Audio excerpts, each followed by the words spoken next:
Assalamualaikum warahmatullahi wabarakatuh. Apa kabar teman-teman semua? Semoga kita semua selalu dalam keadaan sehat walafiat, tidak kekurang suatu apapun.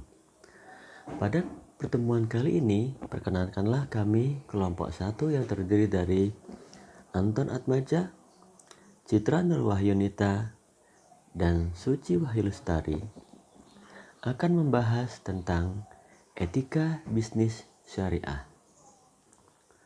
Kalian tahu nggak sih apa itu etika? Etika itu berkaitan dengan kebiasaan hidup yang baik, baik pada diri sendiri, pada diri seseorang, maupun pada suatu masyarakat atau kelompok masyarakat. Problematika bisnis dan etika. Dalam realitasnya, bisnis baik sebagai aktivitas maupun sebagai entitas telah ada dalam sistem dan struktur yang baku. Bisnis berjalan sebagai aktivitas manusia untuk mencari keuntungan dan memenuhi kebutuhan hidupnya.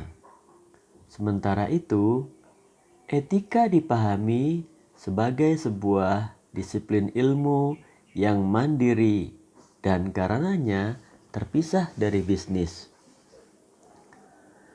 Padahal dalam kenyataannya, bisnis dan etika dipahami sebagai dua hal yang terpisah, bahkan tidak ada kaitan sama sekali. Bahkan, kalaupun ada, malah dipandang sebagai hubungan negatif, di mana praktik bisnis merupakan kegiatan mencari laba sebesar-besarnya dalam situasi persaingan yang bebas. Sebaliknya, bila etika diterapkan dalam bisnis, akan dianggap mengganggu upaya mencapai tujuan bisnis. Selanjutnya yaitu bisnis menurut Al-Quran. Bisnis menurut Al-Quran ada 4 macam, yaitu at-tijarah, al-bai', ishtara, dan tadayantum. Nah, langsung saja kita ke pengertian at-tijarah. At-tijarah memiliki makna berdagang atau berniaga. Dalam at-tijarah sendiri terdapat dua macam pemahaman. Yang pertama, dipahami dengan perdagangan dalam pengertian yang umum, yang termuat dalam Quran Surah Al-Baqarah ayat 282. Nah, yang kedua, dipahami dengan perniagaan dalam pengertian yang umum. Nah, yang menarik dalam pengertian-pengertian ini dihubungkan dengan konteksnya masing-masing. Pengertian perniagaan tidak hanya dihubungkan dengan hal-hal yang bersifat material dan kuantitas, tetapi kebanyakan dari pengertian perniagaan lebih tertuju pada hal yang lebih bersifat imaterial atau kualitatif. Nah, yang kedua yaitu al-bai'u atau yang berarti menjual. Al-bai'u sendiri merupakan lawan dari ishtara, yaitu memberikan sesuatu yang berharga dan mengambil atau menetapkan daripadanya suatu harga dan keuntungannya. Nah, jadi lawan dari al-bai'u itu yaitu ishtara. Ishtara nanti akan dibahas setelah al-bai'u ini. Nah, selanjutnya, terma bai'u dalam Al-Quran digunakan dalam dua pengertian. Yang pertama, jual beli dalam konteks tidak ada jual beli pada hari kiamat. Karena itu, Al-Quran menyeru agar membelanjakan, mendayagunakan, dan mengembangkan harta benda berada dalam proses dan tujuan yang tidak bertentangan dengan keimanan. Nah, yang kedua, proses jual beli tidak akan ada lagi pada hari kiamat, maka hendaklah jual beli sebagai upaya pendayagunaan dan pengembangan harta benda di dunia ditujukan untuk memperoleh keuntungan yang dapat dijadikan bekal di hari kiamat. Selanjutnya yaitu ishtara yang berarti membeli. Ishtara sendiri kan tadi lawan dari al-bai'u. Nah, penjelasannya yaitu ishtara mengandung makna transaksi antara manusia dengan Allah atau transaksi sesama manusia yang dilakukan karena dan untuk Allah. Juga transaksi dengan tujuan keuntungan manusia walaupun dengan menjual ayat-ayat Allah. Transaksi Allah dengan manusia terjadi bila manusia berani mengorbankan jiwa dan hartanya untuk mencari keridhaan Allah, dan Allah menjanjikan balasannya membeli dari orang mukmin tersebut dengan kenikmatan dan keuntungan yang tidak terhitung, yaitu surga.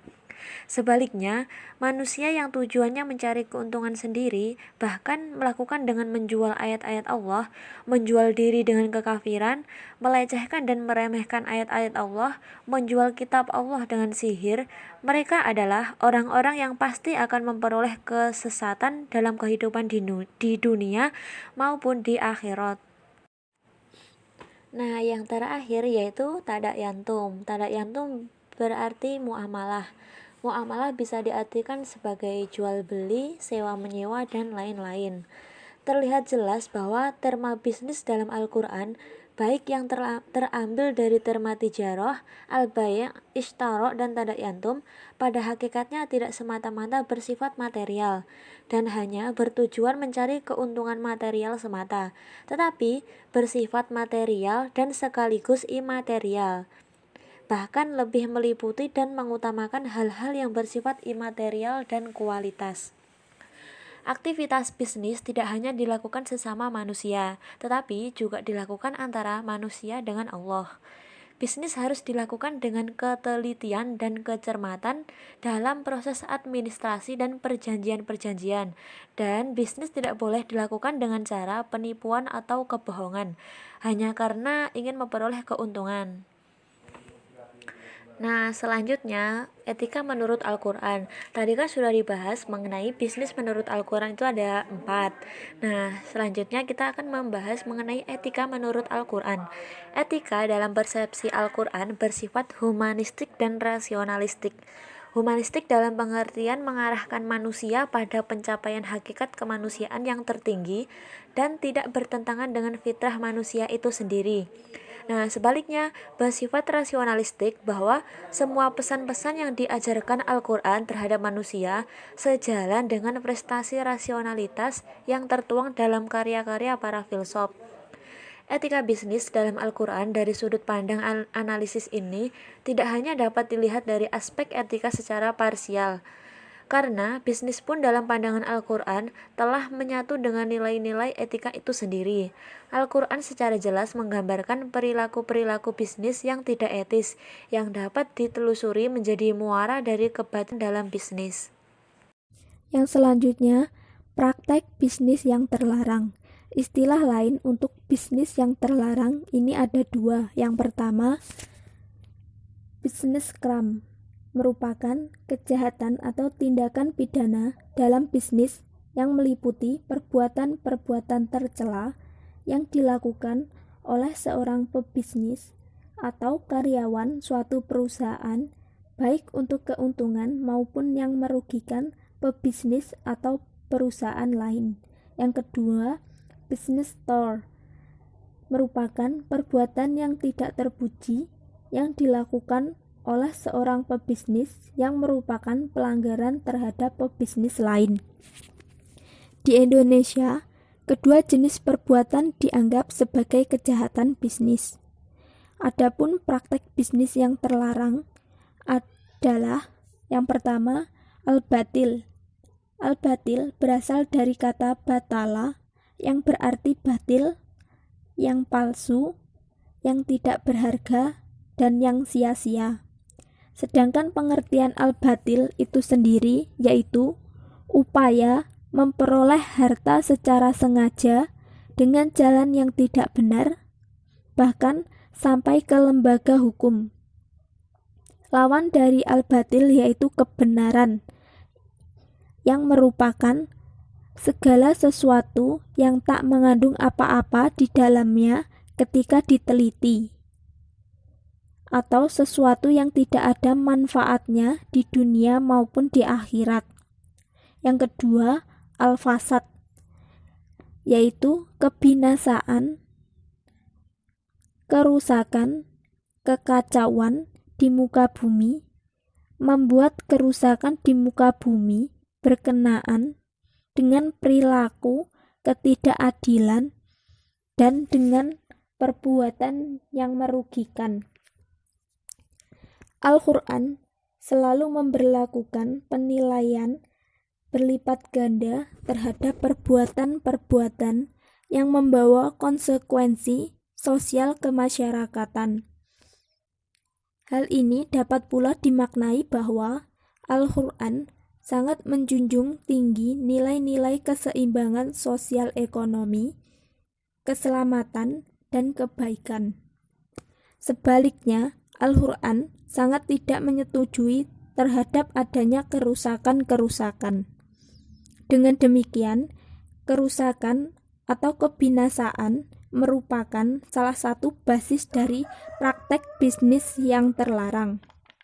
Yang ketiga, az-zulum, yaitu meletakkan sesuatu tidak pada tempatnya, ketidakadilan, penganiayaan, penindasan, tidak sewenang-wenang, dan penggelapan. Dari uraian di atas dapat dipahami bahwa kelaziman pada hakikatnya membawa akibat kerugian baik pada diri pelakunya maupun pada orang lain. Kelaziman pada sesama dinilai oleh Al-Quran sebagaimana kelaziman kepada Allah. Penilaian terhadap suatu praktek bisnis yang terlarang bukan karena peluang untuk itu ada, tetapi perlu disadari oleh setiap orang, lebih-lebih pebisnis sendiri, bahwa hidup ini adalah pilihan dan manusia sudah diberikan akal, sehingga bisnis bisa memilih mana yang terbaik baginya. Yang selanjutnya, etika profesi bisnis syariah.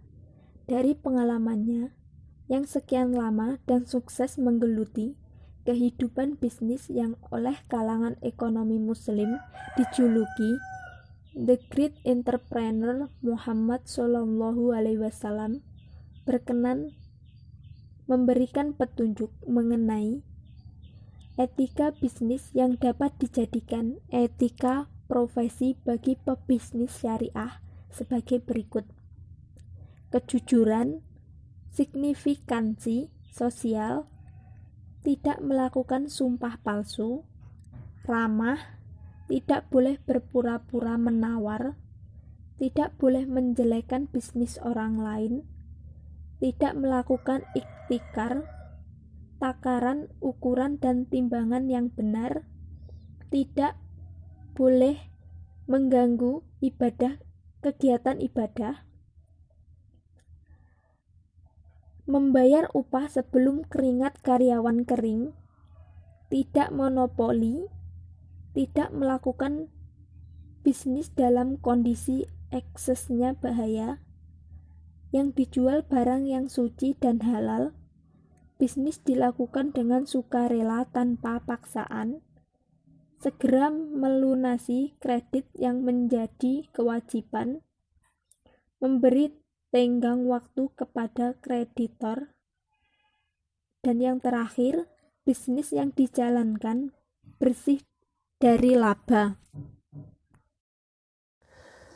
Demikian presentasi yang dapat kami sampaikan dari kelompok 1 mengenai etika bisnis syariah. Jika ada pertanyaan-pertanyaan, kritik dan saran, sangat kami tunggu. Semoga dapat bermanfaat bagi kita semua. Akhirul kalam, kami ucapkan wassalamualaikum warahmatullahi wabarakatuh.